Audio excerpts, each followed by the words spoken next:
Greetings, friends. I am Vitaly Portnikov. In addition to Russian President Putin, North Korean dictator Kim Jong-un will also attend the parade with President of the People's Republic of China, Xi Jinping. This will be the first visit by a North Korean leader to China in many years. And it is profoundly symbolic that during his significant and extended stay in the bustling city of Beijing, he will also be able to hold extensive and detailed talks with his Russian accomplice, a figure whom he actively and continuously assists in the brutal and tragic killing of innocent and peaceful Ukrainian citizens. And as we can see, by inviting both Putin and Kim Jong-un at the same time, Xi Jinping is simply demonstrating the fact that China is supportive of helping the Russian Federation in its war of aggression against our country. The Chinese leader managed to gather a real parade of murderers and dictators in Beijing on September 3rd. In addition to the president of Russia and the leader of North Korea, the president of Iran and the Burmese dictator will also be there. And of course, Lukashenko will not be left out. The Russian puppet constantly travels to China, if only to make sure that Putin doesn't get the idea to annex Belarus to the Russian Federation region by region, as the Russian president once promised the Belarusians. And as for the prominent Western leaders, practically none of them are attending the significant parade in the bustling capital city of the People's Republic of China, with one notable and singular exception.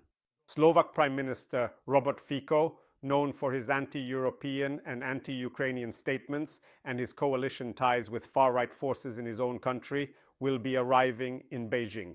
And also the President of Serbia, Aleksandar Vučić. His country, although not a member of the European Union, is trying to join, which, as we can see, does not prevent Vučić, who categorically refuses to impose any sanctions against the Russian Federation, from attending Xi Jinping's parade. And so in this way, we can say that the head of the People's Republic of China is showing the President of the United States, Donald Trump, a truly alternative world. A world where no one pays attention to any sanctions or threats from Washington. A world where China, by purchasing Russian or Iranian oil, demonstrates that these countries can ignore serious Western sanctions. Imagine a world, a truly concerning global scenario, where weapons are continuously supplied to a country that, for many, many years on end, has been relentlessly and brutally killing innocent civilians in a neighboring sovereign state and isn't even considering stopping or even pausing its incredibly brutal and undeniably aggressive war. We realized a long time ago that there are, in fact, two political and economic worlds.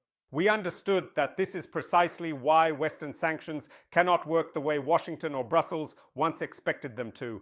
If the countries of the global south do not wish to break off economic relations with those states that violate international law, then those states, in turn, can, if not ignore Western sanctions, at least pursue their own policies for quite some time, without regard for what is thought of them in American or European capitals.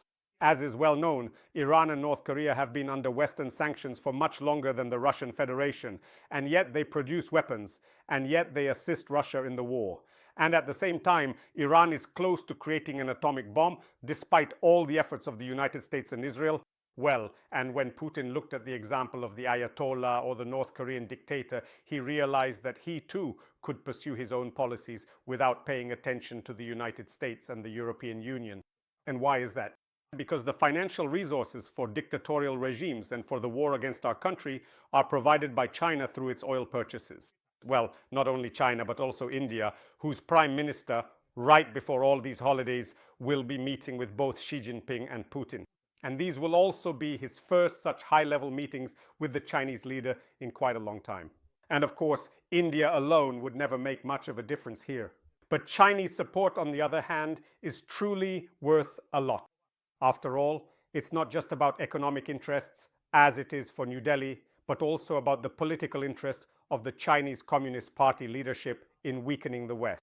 And thus, if in the past we could clearly discern China's true and underlying goals in the ongoing Russian-Ukrainian war through certain discernible signals emanating from Beijing, or from the precise and nuanced way Chinese officials privately expressed themselves, emphatically emphasizing that they would absolutely not allow Russia to suffer a defeat in this unjust and protracted war. Now, against the dramatic backdrop of the complex situation that has meticulously developed on the very eve of the significant parade in Beijing, we unequivocally see that China is indeed ready to overtly demonstrate its unwavering commitment to Russia's aggressive and expansionist policy and to a deep strategic partnership with a country that does not even genuinely wish to consider real, substantive peace negotiations.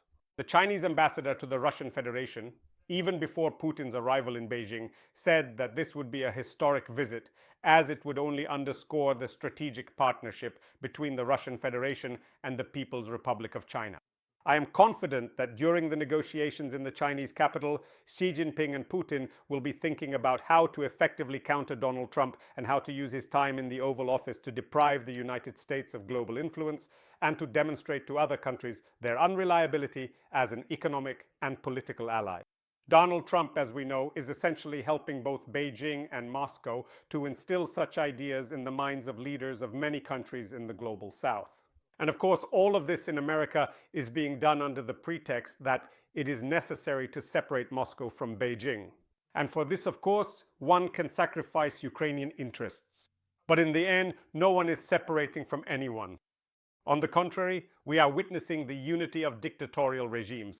This unity will be demonstrated at the beginning of September to everyone, whether they want to see it or not.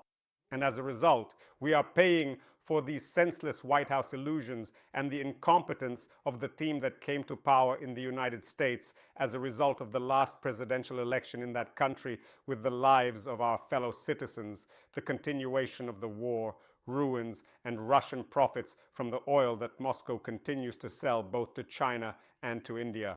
And once again, we will now see all of this clearly, how these people communicate with each other and what plans they are making so that wars and the destruction of international law become the norm in this challenging 21st century. Thank you, friends. Stay tuned to this channel. Subscribe to it. Subscribe to my social networks, to the channel on Patreon, Buy Me a Coffee, Donatello, which helps support the development of these resources. Use the sponsorship feature right here on YouTube. Victory and peace. Good luck!